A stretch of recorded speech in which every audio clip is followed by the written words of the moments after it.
Hello everyone, welcome to Target for IQ.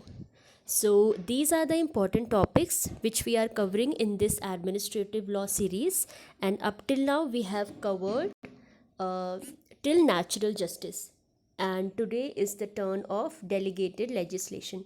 Okay, so let's start today's lecture, but first of all, let's do some questions based on yesterday's discussion. Okay, so I have taught you the meaning of delegated legislation and one or two definitions on it, and the distinction between subordinate legislation and supreme legislation. What are the reasons for the growth of delegated legislation and forms of delegated legislation? Okay, so on the basis of all those topics, these are some of questions. So let's do it first. Question 96 says, there are bulk of laws which govern people and which come not from the legislature. ये देखिए यहाँ पे क्या है, which come not from the legislature. Legislature से वो laws नहीं आ रहे हैं, ठीक है, तो इसका मतलब it is a form of delegated legislation. But from the chambers of administrators, this is called delegated legislation and it is different from, ये किससे different है?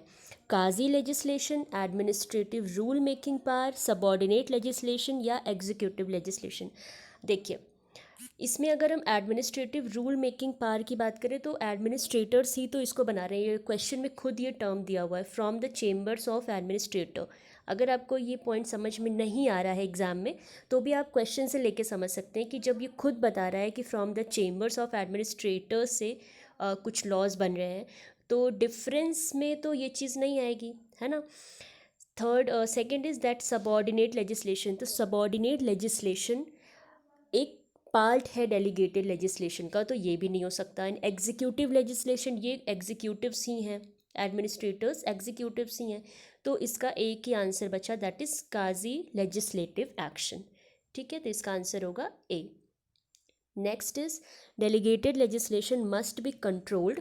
कंट्रोल ऑन डेलीगेटेड लेजिस्लेशन हम आज पढ़ेंगे, बट ये क्वेश्चन कर लेते हैं, इससे हमारा डिस्कशन ईजी हो जाएगा. So that it can be properly exercised. What is the control of delegated legislation? कौन कौन से कंट्रोल हैं जो डेलीगेटेड लेजिस्लेशन पे अप्लाई होते हैं? तो वो हैं parliamentary control, judicial control and procedural control. इसका करेक्ट आंसर होगा all of the above. Okay, so अब हम स्टार्ट करते हैं today's discussion. Yes, so this is a very very famous magazine, और आप में से कई लोग बेसब्री से इसका इंतज़ार भी कर रहे थे, तो I am here with this. This is delegatus non potest delegare. Okay, इसको समझते हैं ये क्या है. ये कहता है that a delegate can not further delegate, यानी जो एक डेलीगेट है ऑलरेडी, जिसको डेलीगेट करने की पावर दी गई है, लॉ बनाने की पावर दी गई है, वो फर्दर किसी दूसरे को डेलीगेट नहीं कर सकता. यानी मुझे अगर लॉ बनाने की पावर दी गई है, तो मैं किसी थर्ड पर्सन को ये पावर नहीं ट्रांसफ़र कर सकती. यही इसका मतलब है. आपके पीटी में मैंने जिस तरह से बिहार का पीवाईक्यू देखा है, उसमें ये मैक्सिम डायरेक्टली पूछ सकता है, इसका आपसे मीनिंग पूछ सकता है, बस इससे ज़्यादा कुछ नहीं पूछेगा. और मेंस में तो खैर वो एक्सप्लेन करने के लिए बोल सकते हैं. ठीक है, तो इसको देखिए, थोड़ा सा समझ लेते हैं ताकि हमारे दिमाग में अच्छे से ये बैठ जाए. इसको cardinal principle of representative government माना जाता है. इस पर थोड़ा एक्सप्लेनेशन चलेगा, देखते हैं क्या है. इसको cardinal principle of representative government इसलिए कहते हैं क्योंकि हम आइडियली देखें तो क्या होता है, जो लेजिस्लेचर है it gets power from the people. किस लिए? टू डेलीगेट मतलब it represents as a delegate of the people. काम क्या करना है इनको? काम करना है, लॉ बनाना है. तो इसका ये मतलब है that legislature can not further delegate this power to executive और एनी अदर एजेंसी. जो आइडियल मतलब है वो यही है, बट प्रैक्टिकली आप देखो तो क्या ऐसा होता है? ऐसा नहीं होता ना.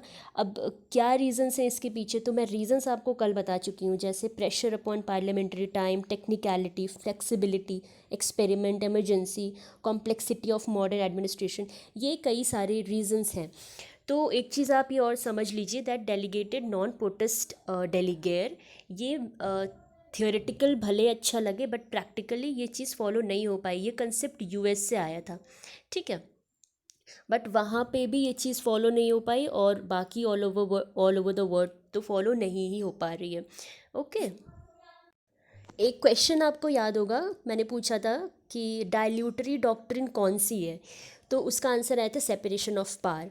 तो आप थोड़ा सा रिलेट करिए कि सेपरेशन ऑफ पावर का जो आइडियल सेंस है कि लेजिस्लेचर अपना काम करेगा, एग्जीक्यूटिव अपना, जुडिशरी अपना, ये कहीं ना कहीं डाइल्यूटरी फॉर्म है उसका, डेलीगेटेड लेजिस्लेशन। ओके, सो यही मतलब है इसका। आई होप समझ में आया हो। इसमें बहुत ज़्यादा एक्सप्लेनेशन दिया जा सकता है बट हम उतना ही देखेंगे जितना हमारे एग्ज़ाम के लिए अभी इम्पॉर्टेंट है और जितने में आप अच्छे से समझ जाएं। चलिए फिर हम कुछ ऐसी चीज़ें देख लेते हैं जिनका डेलीगेशन करना परमिसिबल बनाया गया है, ठीक है, means functions which may be delegated. तो लेजिस्लेचर जिन जिन चीज़ों का परमिशन देता है उनमें से ये पॉइंट्स हैं, like commencement, supplying details, exclusion, suspension, application of existing laws, modification, framing of rules and removal of difficulties. इसको थोड़ा थोड़ा समझ लेते हैं। आपके एग्ज़ाम में अगर क्वेश्चन पूछ सकता है तो यही पॉइंट्स दे के पूछेगा, इसके अंदर की कोई बात पूछने के चांसेस तो कम है, ठीक है, बट मैं आपको एक एक दो दो लाइन में ये ज़रूर समझा देती हूँ कि इन सब चीज़ों का क्या मतलब है। देखिए, commencement means what. Commencement means कभी कभी ये होता है कि कई सारे इंस्टीट्यूट्स में वो कंटेन करते हैं एन अपॉइंटेड डे क्लॉज, ठीक है, which empowers the government to appoint a day for the act to come into force. अब ऐसे केसेस में क्या होता है, जो ऑपरेशन ऑफ द एक्ट होता है वो डिपेंड करता है डिसीजन ऑफ द गवर्नमेंट पे, ठीक है, कि कब वो परमिशन देती है उस एक्ट के अपॉइंट होने का, sorry. So this thing comes under the periphery of commencement. आप याद करिए, आप बेयर एक्ट खोलते हैं तो स्टार्टिंग में जहाँ पे विद इफेक्ट फ्रॉम और डेट्स वगैरह दी होती है, वहाँ पे एक चीज़ लिखी होती है ना, that this particular act shall come into force on such date as the central government में स्पेसिफाई। तो ये जो सेंट्रल गवर्नमेंट है ये स्पेसिफाई कर रही है, तो यहाँ पे गवर्नमेंट की बात हो रही है, ठीक है। लेजिस्लेचर ने तो अपना काम कर दिया, उसने एक्ट वगैरह बना दिया, पर वो जो अपॉइंटेड डे रखा है ड्यू टू सर्टेन कंडीशंस, उस पर गवर्नमेंट को वर्क करना है, तो ये एक फंक्शन हो गया जो डेलीगेट किया गया है, ठीक है। तो it comes under the periphery of permissible delegation. Next है सप्लाइंग डिटेल्स। कभी कभी क्या होता है कि जो लेजिस्लेचर है वो एक लेजिस्लेटिव पॉलिसी बना के अच्छे से फॉर्मुलेट करके दे देता है, ठीक है, और जैसे कि हम इसको कह सकते हैं कि एक स्केलेटन बना के दे देता है, और डिटेल्स इसमें एग्जीक्यूटिव्स को भरनी होती है कि ये पर्टिकुलर थिंग कैसे कैसे फंक्शन करेगी, ठीक है। तो इसी चीज़ को हम कवर करते हैं सप्लाइंग डिटेल्स में। इसमें एक्चुअली क्या होता है कि लेजिस्लेचर ने ले डाउन कर दिया है general principles of the statute. जो जनरल प्रिंसिपल्स हैं, मेन चीज़ें हैं, वो तो लेजिस्लेचर ने बता दिया है। क्या डेलीगेट किया है उन्होंने, जो एंसिलरी फंक्शन है in aid of the exercise of the legislative function. जो एंसिलरी चीज़ है, यानी कि कुछ कुछ चीज़ें हैं जो may be due to technicality, again may be due to certain reasons, उनकी समझ में अभी नहीं आ रही हैं या उस पर वो अच्छे से वर्क नहीं कर पा रहे हैं, तो इसलिए वो काम वो एग्जीक्यूटिव्स को दे देते हैं, वो पावर वो डेलीगेट कर देते हैं, इसीलिए इसको स्केलेटन लेजिस्लेशन भी कहा जाता है, ठीक है। Next thing is exclusion. ये तो बहुत ईजी है, आपने आईपीसी पढ़ा होगा, सीपीसी पढ़ा होगा, जितने बहुत सारे लॉज पढ़े होंगे, उसमें आप कहीं ना कहीं ये चीज़ देखते हो कि स्टेच्यूट उसमें गवर्नमेंट को एम्पावर करता है कि ये पर्टिकुलर पर्सन्स या इस टेरिटरी को या इस कमोडिटी एक्सेट्रा किसी को भी आप एग्जेम्प्ट कर सकते हो फ्रॉम दिस एक्ट, ठीक है। तो ये काम गवर्नमेंट का होता है जिसके लिए स्टेच्यूट यानी कि जो लेजिस्लेचर है वो उनको एम्पावर करता है। तो ये चीज़ हो गई। इसमें एक चीज़ और आएगी, दैट इज़ इंक्लूजन। वो इंक्लूड करने की पावर भी देता है, तो आप इंक्लूजन के पॉइंट को ऐड कर सकते हो यहाँ पे। Next is suspension. इसमें क्या होता है देखते हैं। जैसा कि टर्म बोल रहा है खुद सस्पेंशन, तो इसमें भी यही होता है कि कुछ स्टेट्यूट्स ऐसे होते हैं जो गवर्नमेंट को ऑथराइज करते हैं टू सस्पेंड और relax the provisions contained in that statute, तो बस इसमें आप देख लो कि अगर सस्पेंशन की पावर है और वो गवर्नमेंट को दी गई है तो okay, it is a form of a delegated legislation which is definitely permissible. Next is application of existing laws. What happens in this, that some statutes confer power on the executive to adopt and apply statutes existing in other states. दूसरे state में exist कर रहे हैं वो statute without modification या कुछ incidental changes कर दिए टू अ न्यू एरिया. तो इस तरह की भी जो पावर है वो डेफिनेटली दी गई है. नेक्स्ट इज़ मॉडिफिकेशन, यानी कि पर्टिकुलर स्टेट्यूट है उसमें कुछ मॉडिफिकेशन करने की पावर अगर देता है.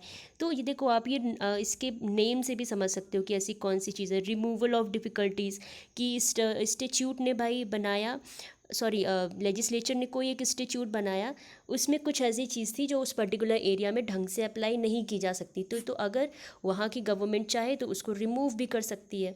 ठीक है, तो यही सारी चीज़ें हैं. ये इसमें बहुत ज़्यादा आपको इन्वॉल्व होने की ज़रूरत नहीं है.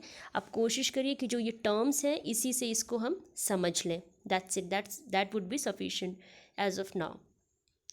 ठीक है, नेक्स्ट इज़ फंक्शंस विच में नॉट बी डेलीगेटेड. अब कुछ फंक्शंस तो डेफिनेटली ऐसे होंगे जिन्हें हम डेलीगेट नहीं कर सकते हैं. हाँ, आप लोगों में से कुछ लोग बोल रहे थे कि मैं हिंदी में पढ़ाऊँ. देखिए मेरा जो बैकग्राउंड है दैट इज़ ऑफ इंग्लिश, तो वैसे भी मैं डिग्लॉट में पढ़ा रही हूँ, दोनों लैंग्वेजेस में, है ना.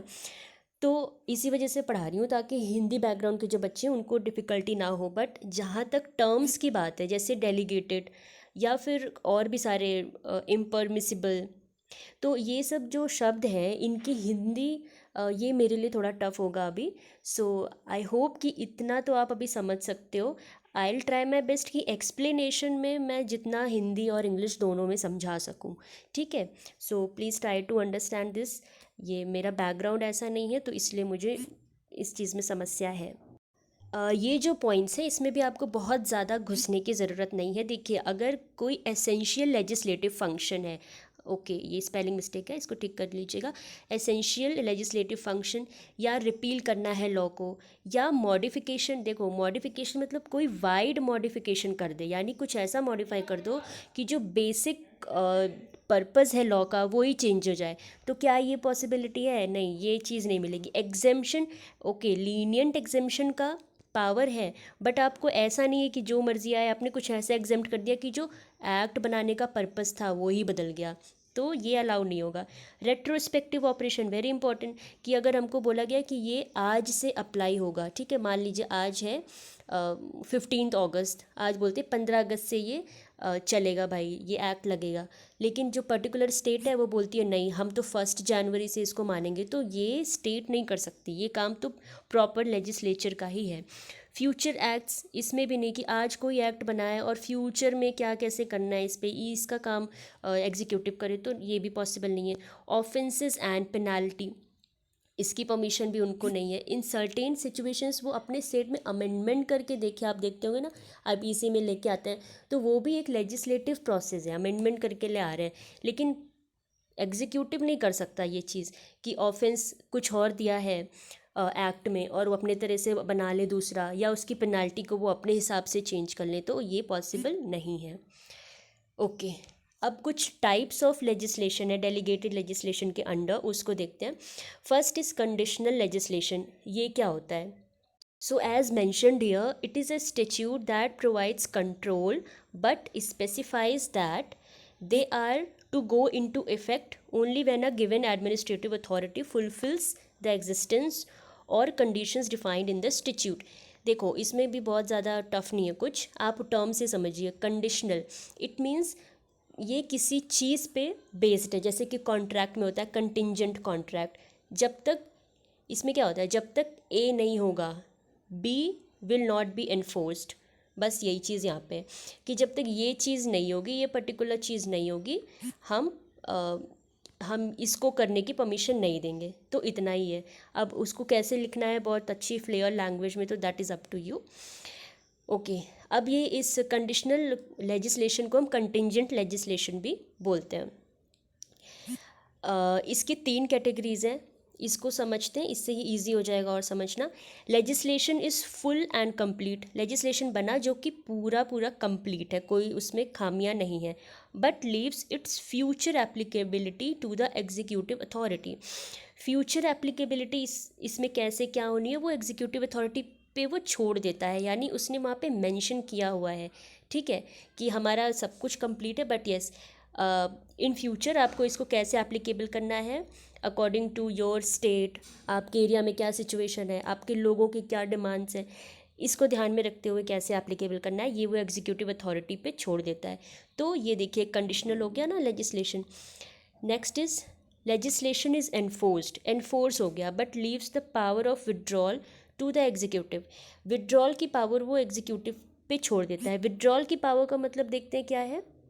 Power of withdrawal means nothing else, उसका बस यही मतलब है जैसे इस एरिया में ये एक्ट नहीं लगना तो ये स्टेट का काम हो गया, यानी जो एग्जीक्यूटिव्स हैं वहाँ के उनका काम है, या इस सिचुएशन में हम ये एक्ट नहीं अप्लाई होने देंगे, या इस एक्ट के ये चीज़ें अप्लाई नहीं होने देंगे, बस हो गया, ठीक है।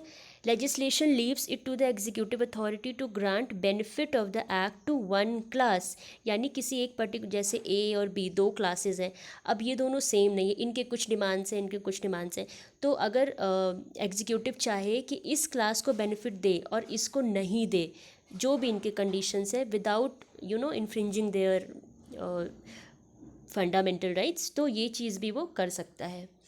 ओके, नेक्स्ट इज सब डेलीगेशन। इसको हम कैसे याद रखेंगे। अ डेलीगेट डेलीगेट्स, मतलब जो डेलीगेट है वो डेलीगेट कर रहा है, यानी जो अभी हमने पढ़ा था डेलीगेटस नॉन पोटेस्ट डेलीगेट, उसी को आप समझ लो कि उसका ही, उससे मिलता जुलता ये एक सब डेलीगेशन का पार्ट है। इसमें क्या होता है, statute confer some legislative powers on an executive authority and the later further delegates those power on another subordinate authority। यानी कि जो स्टिट्यूट है उसने कुछ लेजिस्लेटिव पावर एक एग्जीक्यूटिव को दी और उसने फर्दर वो पावर डेलीगेट कर दी। अब क्यों डेलीगेट की, ऐसा भी तो हो सकता है कि जिसको, जो ये एग्जीक्यूटिव था इसके ऊपर काम का बहुत ज़्यादा प्रेशर रहा हो, या उसको कुछ चीज़ें उसमें समझ में ना आई हो, पर उसका जो सबॉर्डिनेट है वो अच्छे से उसको समझ पा रहा हो, उसका इम्प्लीमेंटेशन वो ज़्यादा अच्छे से कर पा रहा हो, तो डेफिनेटली यस ये कर सकता है। आप देखिए ये डेलीगेटिस नॉन पोटेस्ट का ये भी एक एक्सेप्शन कह सकते हैं इसको, कि वो कुछ और बोलता है बट ये सेम पैरेलल्स में नहीं चल रहा है। ओके, अब आगे देखते हैं। अब ये बहुत इंपॉर्टेंट पार्ट है, इससे आपके मैक्सिमम क्वेश्चंस आते हैं both in PT and mains. आपको अभी जब मैं लास्ट में क्वेश्चंस लगवाऊंगी आप देखिएगा इससे ही सबसे ज़्यादा क्वेश्चंस हैं। Controls and safeguards on delegated legislation, किस तरह से कंट्रोल कर सकते हैं। देखिए जो मेन है वो ये दो हैं, legislative control and judicial control. उसके बाद अदर फॉर्म्स ऑफ कंट्रोल्स भी आते हैं जैसे कि पार्लियामेंट्री कंट्रोल या और भी अदर है, बट यस अभी हमें क्या ध्यान रखना है, ये दो चीज़ें ये मोस्ट इम्पॉर्टेंट हैं। देखते हैं इसमें क्या होता है। अब लेजिस्लेचर कैसे कंट्रोल करेगा डेलीगेटेड लेजिस्लेशन को। अभी यहाँ पे एक क्वेश्चन आना चाहिए कि वो ही एम्पावर कर रहा है, अब वो ही कंट्रोल कर रहा है, तो कंट्रोल क्यों कर रहा है। तो देखो इसमें भी बहुत ज़्यादा टफ कुछ नहीं है, कंट्रोल इसलिए कर रहा है क्योंकि अगर हम उसको कंट्रोल नहीं करेंगे, यानी कि हम उसको एब्सोल्यूट पावर दे देंगे कि ठीक है अब तुम्हें जैसा मन करे वैसे मॉडिफिकेशंस वैसे चेंजेस करो, तो कुछ ना कुछ डेफिनेटली प्रॉब्लम्स उसमें आएंगी, कुछ ना कुछ कॉन्ट्राडिक्शन जो पेरेंट एक्ट है उससे ज़रूर आ जाएगा, इसलिए controlling power is very important. इसमें क्या कहता है, when parliament delegates legislative powers to any authority, यानी जैसे यहाँ पे एग्जीक्यूटिव को उसने डेलीगेट किया, it must ensure that those powers are properly exercised. ये पार्लियामेंट इंश्योर करे कि दैट वो पावर्स है they are properly exercised by the administration and there is no misuse. तो yes this is the basic purpose कि misuse को रोकने के लिए लेजिस्लेटिव कंट्रोल या जुडिशियल कंट्रोल, इनका मेन पर्पस यही है, ठीक है। नेक्स्ट इस पे एक बहुत इंपॉर्टेंट लाइन है, जैसे कि मैं हर लेक्चर में आपको एक ना एक इंपॉर्टेंट लाइन दे रही हूँ, इसमें जस्टिस कृष्णा अय्यर की लाइन है, इसको याद रखिएगा। इन्होंने क्या कहा, parliamentary control over delegated legislation should be a living continuity and is a constitutional necessity. इन्होंने कॉन्स्टिट्यूशनल नेसेसिटी की बात की है। कॉन्स्टिट्यूशनल नेसेसिटी मतलब संवैधानिक ज़रूरत है, और इसको living continue, it should be in a living continuity, यानी इसको एक जीवित निरंतर रहना चाहिए, लाइक अ लिविंग पर्सन, है ना। ये नहीं कि बस बुक्स में दिया है और फॉलो नहीं हो रहा है, इट शुड बी फॉलोड। इसके दो पार्ट्स हैं, लेजिस्लेटिव कंट्रोल के दो पार्ट्स हैं, सब्सटैंटिव एंड प्रोसीजरल। अब आपको पता ही होगा कि लेजिस्लेचर जो भी लेजिस्लेट करता है उस दो तरह के लॉज ही लेजिस्लेट करता है ना, एक सब्सटैंटिव लॉ और दूसरा प्रोसीजरल लॉ। तो इसीलिए दो तरह के कंट्रोल्स इन्होंने बताए हैं यहाँ पे। अब सब्सटैंटिव अल्ट्रा वायस क्या होता है? When a subordinate legislation goes beyond what the delegate is authorised to enact and exceeds power conferred on it by the legislature. यानी कि जितनी पावर उनको दी गई थी, सिंपल सी बात है, जितनी पावर दी गई थी उसको वो एक्सीड कर गए। तो जहाँ जिस लेवल तक उन्होंने एक्सीड किया है वहाँ तक वो अल्ट्रा वायस होगा, लाइक आर्टिकल 13।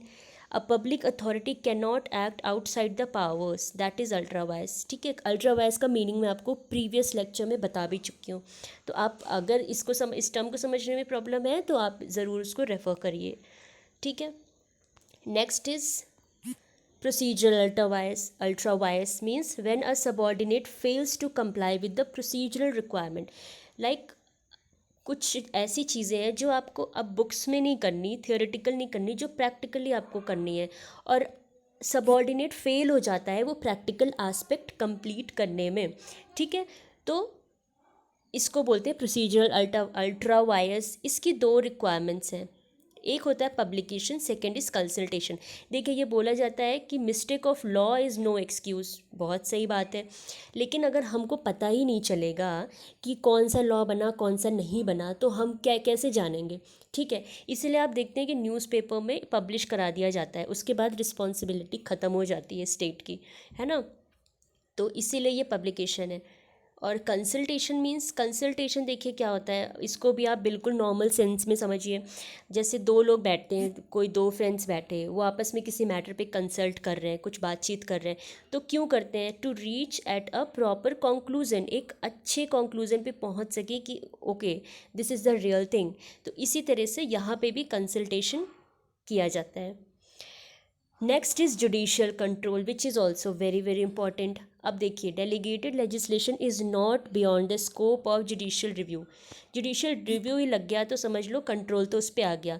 तो डेलीगेटेड लेजिस्लेशन भी इस चीज़ से बाहर नहीं है, जुडिशरी रिव्यू कर सकती है अगर उसको लगता है कि कुछ ना कुछ प्रॉब्लम हुई है यहाँ पे। इसके भी जो दो टेस्ट हैं, that are substantive ultra vires and procedural ultra vires, जो हमने अभी पिछले पढ़ा वही सेम इसमें भी है। ठीक है, तो I think there is no need to explain these two things again. Okay, so यहाँ पे ये लेक्चर ख़त्म होता है। देखिए, ये जो टॉपिक है ये थोड़ा बड़ा है और मैंने अभी ख़त्म किया है इसको, नो डाउट, बट येस अगर आप बुक्स में देखेंगे तो काफ़ी एक्सप्लेनेशन इसमें है। लेकिन ये पीटी पर्पस से जितना मैंने बनाया, इसमें से ज़रूर आपके क्वेश्चन सॉल्व हो जाएंगे, और जब मेंस के लिए पढ़ना होगा तो हम नेक्स्ट एक अलग वीडियो बना के इसके ऊपर पढ़ेंगे। अभी हम इस पे क्वेश्चंस देखते हैं। Okay, so question 118, delegated legislation in India can be decided for post-constitution period. This was held by, तो ये कहा गया था रे दिल्ली लॉज एक्ट में। ठीक है, ये आप याद कर लीजिएगा। ठीक है, कि ये किस में कहा गया था कि it can be decided for post constitution period, ये तो आपको याद करना ही पड़ेगा। ठीक, तो answer is B, re Delhi laws 1912।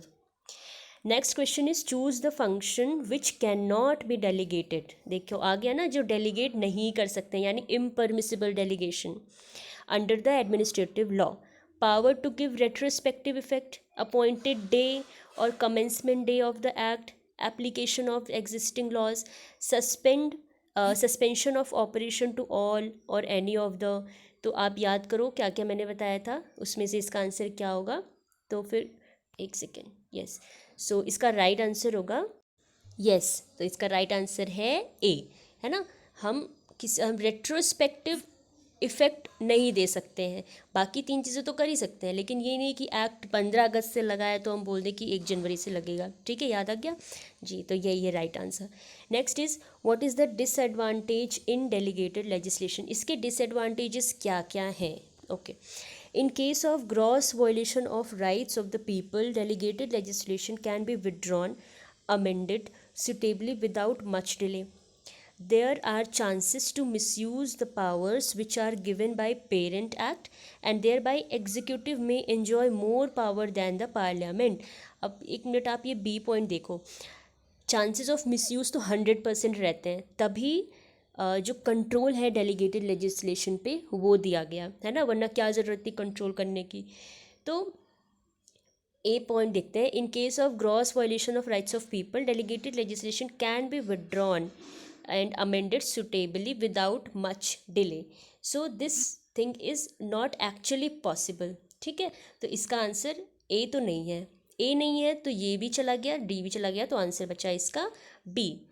आप बी देखो कि अगर मिसयूज़ होता है, chances of misuse of power है which are given by parent act, तो एग्जीक्यूटिव में एंजॉय मोर पावर है ना देन द पार्लियामेंट, तो ये तो चीज़ बहुत ही ज़्यादा डिसएडवांटेजेस हो जाएगी अगर होती है तो। Okay, so the answer would be B. Next is question 121। Also remember one thing, जो ए ऑप्शन है ये कोई डिसएडवांटेज तो है नहीं, यहाँ पे डिसएडवांटेज पूछ रहा है ना, so please read the question very very carefully. Okay yes, let's see 121। Conditional legislation under the administrative law is also known as subordinate legislation. While making legislation the subordinate authorities can use their discretion. ये तो एक अलग ही concept इन्होंने बोल दिया यहाँ पे। Also known as contingent legislation, no discretion can be enjoyed as there is no rule making power. तो मैंने तो आपको बताया था कंडीशनल लेजिस्लेशन और कंटिंजेंट लेजिस्लेशन दोनों सिनोनिम्स हैं। ठीक है, तो इसका राइट आंसर होगा बी। ओके, सबऑर्डिनेट लेजिस्लेशन तो एक एंटायरली डिफरेंट कॉन्सेप्ट है ना। ओके, ऑल्सो नोन तो ये टर्म इसको गलत कर देता है। Next question, delegated legislation must be controlled, control पे आ गया question, so that it can be properly exercised. सही बात है, इसका पर्पज़ ही यही है। What is the control of delegated legislation?